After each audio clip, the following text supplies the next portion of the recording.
आज हम लोग बात करने वाले हैं स्पेशल पर्पस मशीन के बारे में।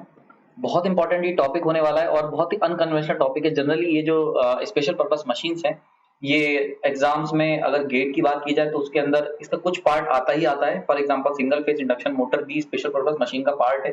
तो ये आपके लिए गेट के अगर पर्सपेक्टिव से देखा जाए तो इसके अंदर सर्टेन चैप्टर्स जो हैं जो मैं बताऊंगा आपको वो इंपॉर्टेंट होंगे।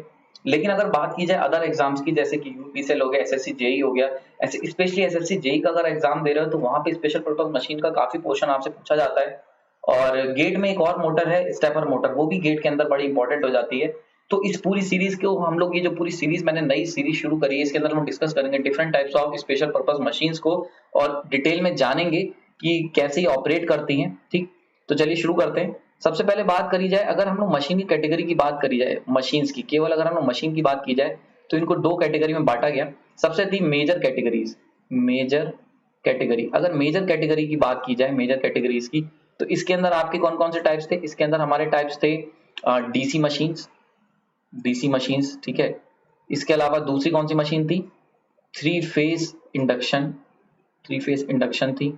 और लास्ट सिंक्रोनस, सिंक्रोनस मशीन्स, ठीक है। तो ये तीन मशीन जो थी इनको हम लोगों ने मेजर कैटेगरी के अंदर डिवाइड करा था, three phase induction machines, synchronous machine and DC machines, ठीक है। लेकिन अब ऐसी कुछ मशीन्स थी जो कि बची रह गई थी, जो इन तीनों की मेजर कैटेगरी में बिलोंग नहीं करती थी। उन सबको हम लोगों ने नाम दिया स्पेशल, उनको एक स्पेशल कैटेगरी के अंदर डाला और उसको नाम दिया गया स्पेशल पर्पस मशीन, ठीक है। स्पेशल पर्पस मशीन ये बिल्कुल उस तरीके से होता है जैसे नॉर्मली हम लोग बात करते हैं कि ये सारे के सारे एक कैटेगरी के अंडर है, और ये जो है ये हम लोग अदर कैटेगरी जो होती है ना, आप लोग जनरली पढ़ते होंगे डिवीजन वन करा, ठीक है।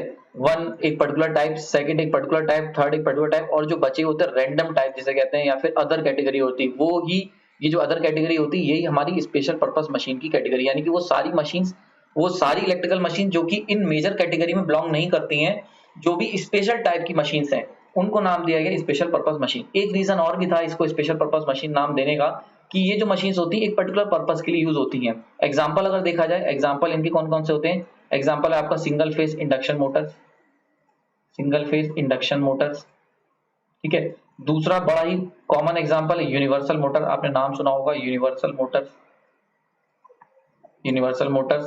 थर्ड कैटेगरी की बात करिए स्टेपर मोटर्स, स्टेपर मोटर्स, ठीक है। तो ये तीन कैटेगरी, इसकी बहुत ही ज्यादा और भी बहुत सारे एग्जांपल हैं, पर ये मेजर मशीन्स हैं जो कि स्पेशल पर्पस मशीन के अंडर में आती हैं और इन सब के साथ लोग फेमिलियर होते हैं। तो इस पूरी सीरीज के अंदर मैं आपको ये सारी मशीन्स जो स्पेशल टाइप की हैं इन सब के ऊपर डिस्कशन करूंगा, आपको बहुत डिटेल में बताऊंगा, बहुत कुछ सीखने को मिलेगा और मशीन में आपकी अंडरस्टैंडिंग बहुत ज्यादा डीप चली जाएगी। चलिए शुरू करते हैं। सबसे पहले इस लेक्चर के अंदर अगर मैं बात करूं तो इस पूरे लेक्चर के अंदर हम लोग बात करेंगे सिंगल फेज इंडक्शन मोटर्स के बारे में, ठीक है। तो ये जो पूरा लेक्चर है ये, इसमें हम लोग बात करेंगे सिंगल फेज इंडक्शन मोटर के बारे में, सिंगल फेज इंडक्शन मोटर, ठीक है, ठीक। ओके, तो सिंगल फेज इंडक्शन मोटर के बारे में, एक मिनट इसको रब कर देते हैं, ये थोड़ा सा खराब हो गया,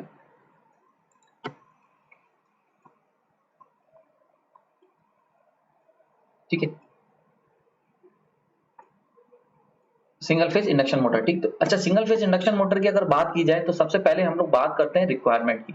तो सबसे पहले हमारा हैशटैग रिक्वायरमेंट, ठीक है। रिक्वायरमेंट के ऊपर ही सिंगल फेज इंडक्शन मोटर की।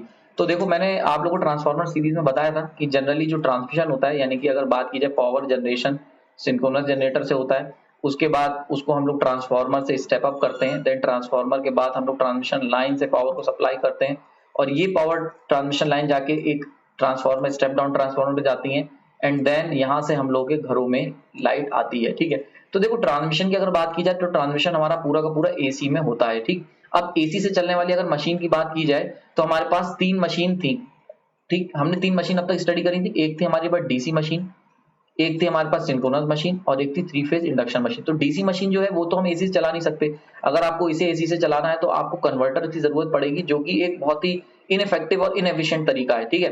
तो डीसी मशीन कैंसिल हो गई।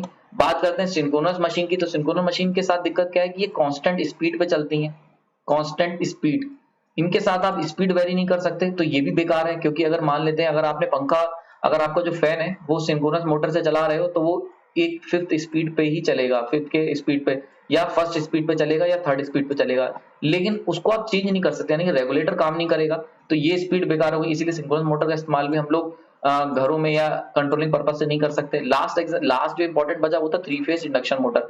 3 फेज इंडक्शन मोटर को हम लोग इजी कंट्रोल था, ठीक है, हम लोग इजीली इन्हें कंट्रोल कर सकते थे, लेकिन इनके साथ दिक्कत क्या थी, 3 फेज मोटर के साथ इनके लिए आपको 3 फेज सप्लाई की जरूरत है, 3 फेज आपको पावर सप्लाई चाहिए, ठीक है। तो ये एक अपने आप में बहुत बड़ा इशू था, क्योंकि 3 फेज सप्लाई हर घर में हर जगह पहुंचाना बहुत मुश्किल है, यानी कि 3 ट्रांसमिशन लाइन RYB की कनेक्शन तुम्हें लेने पड़ेंगे, तो ये एक अपने आप में कॉम्प्लिकेटेड काम था, ठीक। तो यहां से रिक्वायरमेंट आई, ठीक, तो यहां से हमारे पास जो रिक्वायरमेंट क्या आई, हमें जरूरत क्या पड़ी, या कह सकते हैं नीड क्या थी, नीड थी हमारी, हमें क्या चाहिए थी, हमें चाहिए थी एक एसी मशीन चाहिए और प्लस सिंगल फेज पे चलने वाली, ठीक है। तो यहां से हमारी जरूरत पड़ी कि हमें, अगर देखो फॉर एग्जांपल अगर आप घर में हो, अगर हम बात करें होम अप्लायंसेस की या होम रेसिडेंसेस की, ठीक है, या डोमेस्टिक एप्लीकेशंस की, तो वहां पे हमें सिंगल फेज सप्लाई चाहिए, क्योंकि हम 3 फेज सप्लाई अफोर्ड नहीं कर सकते, ना हमारी इतनी जरूरतें हैं कि हमें 3 फेज सप्लाई जरूरत पड़े। तो हमें वहां पे एक सिंगल वायर चाहिए और सिंगल फेज से चलने वाली एक एसी मशीन की जरूरत थी। तो ये थी नीड, और यहीं से जन्म होता है सिंगल फेज इंडक्शन मोटर का। इसी नीड का जो रिजल्ट था, आउटकम था, वो निकला सिंगल फेज इंडक्शन मोटर,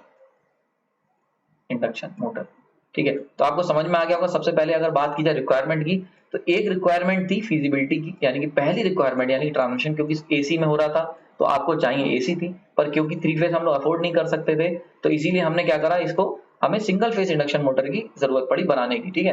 अच्छा, एक चीज अगर और बात की जाए कि और क्या रिक्वायरमेंट हो सकती है, एक तो ये बात हो गई, ठीक। दूसरी बात अगर हम करें इसी के अंदर, ठीक है, तो एक चीज और कह सकते हैं कि हमारे पास जितने भी डोमेस्टिक एप्लीकेशंस होते हैं, डोमेस्टिक यानी कि फॉर एग्जांपल आपको क्या चाहिए, आपको फैन चलाना है, ठीक है, फैन हो गया, मिक्सी हो गई, ठीक है, या फिर कह सकते हैं कोई भी आपका ग्राइंडिंग मशीन जैसे होती है उस टाइप की हो गई, कि ड्रिल मशीन कह लो, ड्रिल हो गई, इस तरीके की जितनी भी मशीन होती हैं जिनमें हमें सिंगल फेज की जरूरत पड़ती है, फॉर एग्जांपल जितनी भी इस टाइप की मशीन हैं, इन सब के अंदर हमें क्या चाहिए, इस सब के अंदर हमें सिंगल फेज से चलने वाली मशीन की जरूरत पड़ी, ठीक। तो यहाँ इतनी बात क्लियर हो गई, यानी कि आपको सिंगल फेज इंडक्शन मोटर की जरूरत बहुत ज्यादा थी घरों में। अच्छा, एक चीज और जिसकी वजह से हमें जरूरत पड़ी, वो थी हमारी स्मॉल मशीनिंग टूल्स।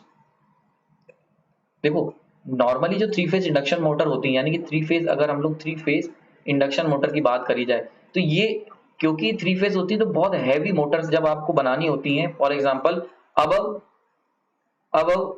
5 किलोवाट या फिर मेगावाट में जब आपको मोटर बनानी होती है, इतनी हैवी मशीन चाहिए होती है, तब आप 3 फेज इंडक्शन मोटर की तरफ जाते हो। लेकिन क्या होता है, इतनी हैवी मशीन की हमें घरों में तो जरूरत नहीं पड़ेगी, यानी कि अगर हम स्मॉल मशीन टूल्स हैं, फॉर एग्जांपल अगर आपको मिक्सी चलानी है, या कह सकते हैं घरों के अंदर फैन चलाना है या ड्रिल मशीन करनी है, तो आपको इतनी हैवी किलोवाट की मशीन की जरूरत नहीं है। तो स्मॉल मशीन टूल्स के लिए आपको 3 फेज सप्लाई बहुत ओवर हो जाएगी, ठीक। ये बिल्कुल ऐसे ही है कि पानी पीने के लिए तुम कुआं खोदने की जगह नदी को पूरा अपने घर की तरफ ले आओ, ठीक है। तो इसीलिए हमें 3 फेज इंडक्शन मोटर जो है वो, ये हमारे लिए बहुत ज्यादा कह सकते हैं कि ओवर हो जाती है हमारे लिए।